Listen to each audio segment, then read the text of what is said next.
Bismillahirrahmanirrahim. Assalamualaikum warahmatullahi wabarakatuh.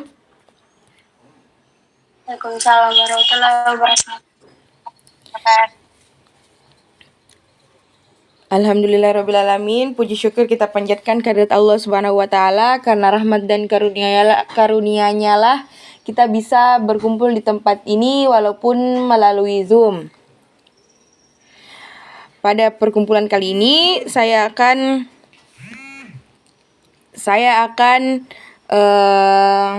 melangsungkan webinar bersama teman kelompok saya, yaitu Husnul Hatimah, dengan judul faktor-faktor yang mempengaruhi pemanfaatan teknologi informasi.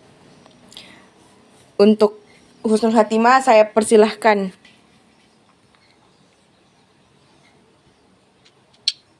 Terima kasih atas waktunya moderator. Baik, yang pertama yang harus kita ketahui yaitu pengertian dari teknologi informasi, yaitu suatu studi perancangan, implementasi, pengembangan, dukungan, atau manajemen sistem informasi berbasis komputer, khususnya perangkat keras atau hardware dan perangkat lunak atau software.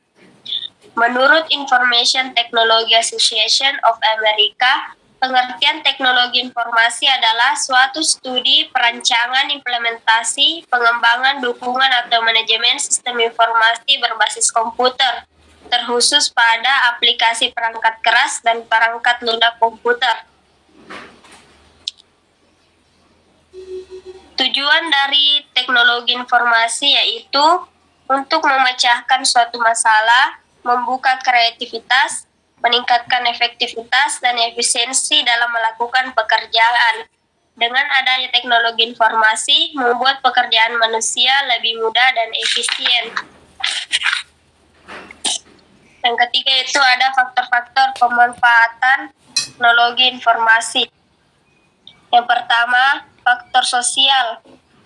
Banyaknya rekan kerja yang digunakan teknologi informasi, khususnya teknologi komputer, dalam melaksanakan tugas atau pekerjaan harian.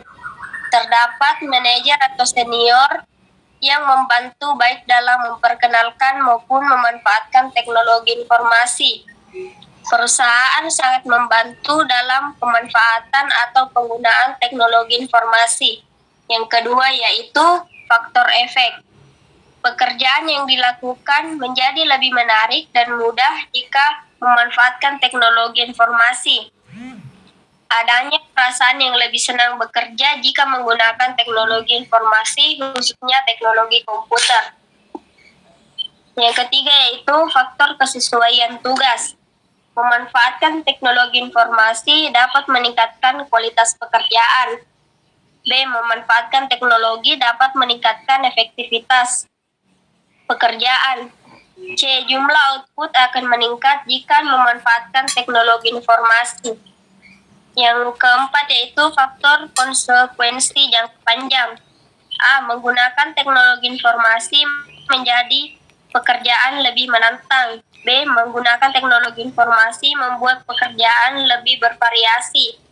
C. Menggunakan teknologi informasi akan meningkatkan kesempatan mengerjakan tugas yang berbeda. Yang kelima yaitu faktor kondisi yang memfasilitasi. Dalam konteks pemanfaatan teknologi informasi, dukungan terhadap pemakai merupakan salah satu tipe dari kondisi yang memfasilitasi yang dapat mempengaruhi pemanfaatan teknologi informasi.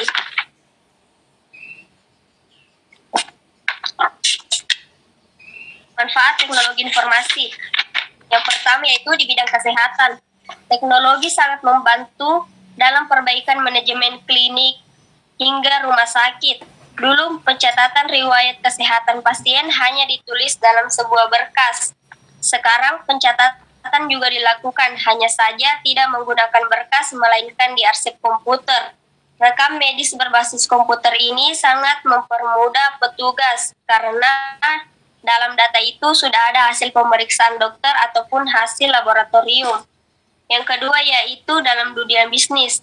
Berbisnis secara online hanya bermodalkan gadget dan kuota internet sudah bisa memulai usaha di rumah. Tentu ini menghemat biaya. Apalagi adanya aplikasi seperti Facebook, Instagram, hingga marketplace yang menawarkan banyak fasilitas yang menguntungkan baik penjual maupun pembeli. Yang ketiga yaitu dalam bidang perbankan. Perihal transaksi penyetoran dan pengambilan uang hanya bisa dilakukan langsung di kantor pada jam kerja. Tetapi sekarang perubahan yang semakin mempermudah dalam perputaran uang. Sekarang kita tidak perlu lagi mengantri. Ada banyak mesin ATM dan store tunai yang bisa dijumpai di sudut kota dengan layanan yang non-stop atau 24 jam. Serta untuk transfer uang, tagihan pembayaran, dan mengisi pulsa kita bisa menggunakan mobile banking atau biasa disebut dengan m-banking. Yang keempat yaitu dunia telekomunikasi. Dulunya orang-orang berinteraksi tatap muka saja. Seiring berjalannya waktu, orang menggunakan surat menyurat, tetapi dirasa kurang efisien karena membutuhkan waktu yang sangat lama untuk sampai pada orang yang dituju. Hingga saat ini kita sudah berkomunikasi dan bersosial media hingga mancanegara hanya dengan menggunakan smartphone dan kuota internet. Yang kelima yaitu di bidang pendidikan. Seiring berkembangnya teknologi, kita bisa memanfaatkan internet atau biasa juga disebut dengan e-learning untuk menambah wawasan. Selain itu, pendaftaran sekolah juga menerapkan registrasi berbasis online yang dinilai sangat menghemat waktu serta efisien. Bahkan sekarang universitas sudah memberikan fasilitas belajar mengajar jarak jauh. Melalui internet, kamu sudah bisa terhubung dengan dosen tanpa harus bertatap muka. Baik, itulah tadi materi yang saya bawakan. Saya kembalikan kepada moderator. Baik, itulah tadi materi yang dapat disampaikan oleh Husnul Hatimah. Dan saya akan membuka sesi tanya jawab.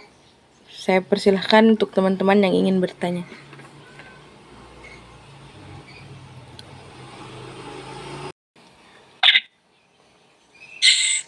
Baik, adapun pertanyaan saya, mengapa faktor sosial dan teknologi informasi perlu untuk diperhatikan? Terima kasih. Bagaimana dengan narasumber? Langsung dijawab atau bagaimana? Ya. Oke, saya persilahkan untuk Husnul Hatimah menjawab pertanyaan dari Putri Ayu. Baik, saya akan menjawab pertanyaan dari Putri Ayu. Mengapa faktor sosial dan teknologi informasi perlu diperhatikan? Karena faktor sosial dianggap penting dalam tahapan pengembangan suatu aplikasi. Seringkali aplikasi dibuat berdasarkan sudut pandang si pengembang yang cenderung berpikir teknis. Faktor sosial adalah faktor yang paling penting dalam perkembangan teknologi masa depan. Itulah jawaban dari saya kembalikan kepada moderator. Bagaimana dengan Putri Ayu? Iya, diterima. Oke, itulah tadi presentasi dari kelompok 5. Saya dan Husnul Hatimah pamit mengundurkan diri. Saya ucapkan wabillahi taufiq wal hidayah. Wassalamualaikum warahmatullahi wabarakatuh.